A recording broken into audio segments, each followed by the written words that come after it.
Tu viens de lancer ta partie de Commander. Tout le monde est détendu, les decks tournent, les premiers tours s'enchaînent. Et puis, quelqu'un pose une menace. Une vraie. Genre, un truc qui va faire exploser la table au tour prochain.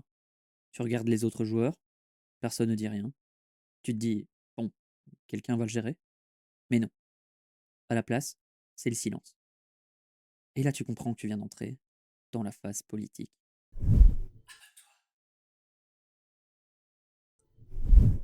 Hello. Aujourd'hui, on va parler d'un des aspects les plus sous-estimés d'une partie de Magic, la politique. Parce qu'on a tous déjà connu ce moment où on pose un truc un peu fort, et là, toute la table se retourne vers nous, en train de nous regarder comme le grand vilain. Ou pire, le moment où tu te fais raser juste parce que tu as dit « je n'ai pas de réponse ». Alors à quel moment faut-il politiser une partie, et surtout, comment le faire sans passer pour un manipulateur? Beaucoup de joueurs pensent que faire de la politique, c'est trahir l'esprit du jeu, que Magic c'est des cartes, pas des alliances. Mais soyons honnêtes, en multijoueur, Magic n'est pas un duel, c'est une négociation permanente. Tu joues autant avec ton deck qu'avec les émotions et les decks des autres personnes autour de la table. Parce qu'au fond, la politique c'est simple, c'est influencer sans avoir le contrôle. Et si tu penses que tu peux gagner une game de Commander sans jamais le faire, t'as probablement jamais joué contre un deck combo assez discret que pour se cacher, ou un mec qui dit je passe avec 6 mana open. La politique, c'est pas une stratégie par défaut, c'est un outil. Et comme tous les outils, elle s'utilise au bon moment. En général, tu politises une partie quand quelqu'un a pris trop d'avance et tu ne peux plus le battre seul, alors tu dois te rallier aux autres. Un joueur a 20 trésors, un moteur de pioche, et toi, tu es loin d'avoir autant de ressources, mais tu peux lui mettre des bâtons dans les roues. C'est le moment où la politique devient une arme, tu ne peux pas le battre seul, alors tu convaincs la table que vous êtes tous concernés. Tu ne cries pas il va gagner, tu poses une question du genre on est d'accord qu'on n'est pas loin du drame là. Une deuxième possibilité, c'est de vouloir détourner l'attention. Tu feras passer ton deck combo pour un petit deck value tranquille par exemple. Lui c'est le plus vicieux, c'est quand ton deck a un plan, un vrai, mais que tu ne veux pas qu'il se voit. Tu fais semblant d'être le joueur chill, tu n'as rien de bien spécifique, ta main est remplie de terrain, et tu ne joues rien, ou presque. Mais dans ton coin, tu empiles les pièces, lentement et tranquillement. Tu mets en scène une mauvaise partie pour détourner l'attention et mieux préparer ton final.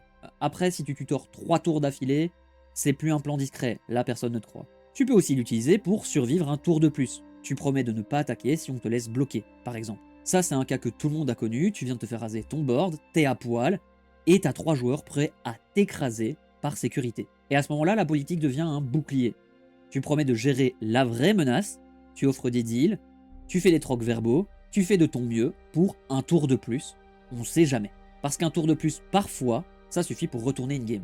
En résumé, tu politiseras une partie lorsque le rapport de force est déséquilibré. Pas quand tout le monde est encore bien en place et qu'il n'y a aucun problème de déséquilibre dans la partie, ni menace, ni menacé. Sinon, bah, tu te tires une balle dans le pied et tu politises une partie pour rien. La clé, c'est la crédibilité. Tu peux promettre la lune, mais si personne ne croit que tu peux la décrocher, ton discours ne vaut rien. Les meilleurs politiciens de la table ne parlent pas beaucoup, ils parlent juste assez. Ils savent quand se taire et surtout quand poser la bonne question au bon moment. Une bonne politique doit être claire, crédible, stratégique, ciblée et honnête. Claire parce que dans ce que tu dis, tu dois pouvoir expliquer ce que tu veux et pourquoi tu le veux. Tu sais très bien que Kikijiki est une carte de combo, mais tout le monde n'est pas au courant. Donc tu peux expliquer clairement qu'il faut arrêter cette carte, car elle peut faire une combo avec à peu de choses près la moitié des cartes imprimées, sous peine de perdre la partie. Ta politique doit aussi être crédible et promettre uniquement des choses que tu es capable de faire.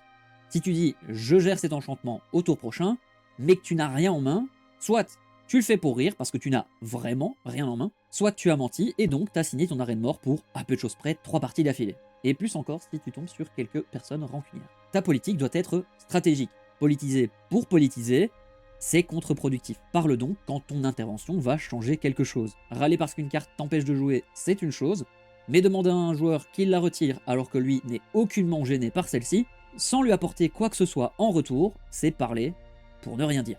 Ensuite, ta politique doit être ciblée. Tu t'adresses à une personne, pas à tout le monde. S'attendre à ce que toute une table se tourne de ton côté, c'est assez complexe. Il faudra souvent réussir à convaincre une personne qui permettra de faire levier. Et enfin, elle doit être honnête. À ta façon, bien sûr. Mentir frontalement, c'est risqué. Mais reformuler la vérité, c'est juste rhétorique. Quand tu dis à un joueur que tu vas remove cette créature, jamais tu n'as dit que tu n'allais remove que cette créature. Peut-être que le removal ne sera donc pas ciblé et qu'il va raser tout le board.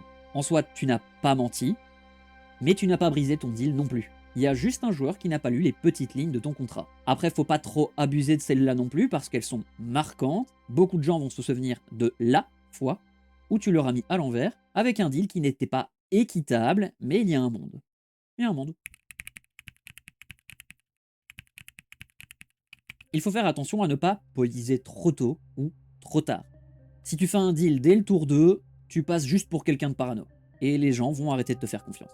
Mais quand le combo est déjà sur la pile, c'est plus de la politique. C'est une supplique. En plus d'être une fin de game si personne ne réagit. Ensuite, la politique, c'est comme les removals. Il faut savoir quand les utiliser. Tu connais certainement la fable de l'enfant qui criait au loup. Et ben c'est exactement la même chose. Tu le fais pour rire et quand t'es sérieux, plus personne n'y croit. Tu gages donc toute négociation future avec ce playgroup. Et enfin, la pire des erreurs que tu pourrais commettre serait de ne pas tenir parole. Rien ne détruit plus vite ta crédibilité qu'une promesse trahie pour un play à court terme. Tu peux perdre une partie, c'est pas grave, mais ta crédibilité... Politiser, c'est aussi savoir jouer avec ton image. Tu veux que les autres te perçoivent comme une menace, mais pas comme la menace. Tu veux paraître utile, mais jamais dangereux. Tu veux être celui qu'on garde en vie, parce qu'il aide à gérer les vrais problèmes. Tu veux qu'il t'ignore juste assez longtemps pour mettre ton plan en marche. Et si tu réussis ça, alors tu viens de maîtriser la politique de la table. Mais attention, si tu veux durer dans le temps, il faut que les gens aient encore envie de rejouer avec toi. La politique doit être maligne, pas mesquine. Parce qu'au fond, le but, ce n'est pas de mentir, c'est de diriger la table vers une décision qui t'arrange. En réalité, politiser une partie, c'est pas juste une technique. Ça se rapproche presque de la psychologie. C'est savoir quand les autres sont nerveux, quand ils sont confiants, quand ils veulent briller ou se venger. Magic, c'est un jeu de ressources, et parfois la ressource la plus précieuse. Ce n'est pas ton mana, ce n'est pas ta main, mais c'est la confiance que les autres ont envers toi. Et si tu sais la gérer, tu ne gagnes pas seulement des parties, tu gagnes du contrôle sur le déroulement de celle-ci. En résumé, tu politises une partie quand le danger dépasse ce que ton deck peut gérer seul, quand tu peux orienter la table, et surtout quand survivre un tour de plus est plus utile que de jouer une carte à ce tour-ci. La politique n'est pas vraiment une stratégie de victoire, c'est avant tout une stratégie de survie. Et la survie, c'est souvent le premier pas vers la victoire. Et toi, c'est quoi ton moment préféré pour politiser une partie? Est-ce que c'est pour survivre encore un tour ou pour semer la discorde?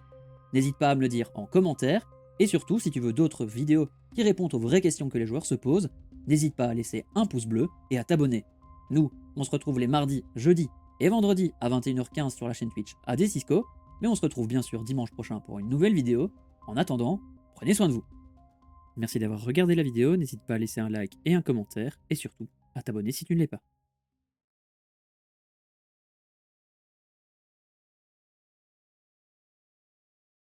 Tiens, t'es encore là toi? Non mais c'est parce qu'il n'y a pas grand chose à faire ici en fait. Enfin, YouTube m'affirme que cette vidéo pourrait te plaire, donc tu peux la regarder. Merci, bisous.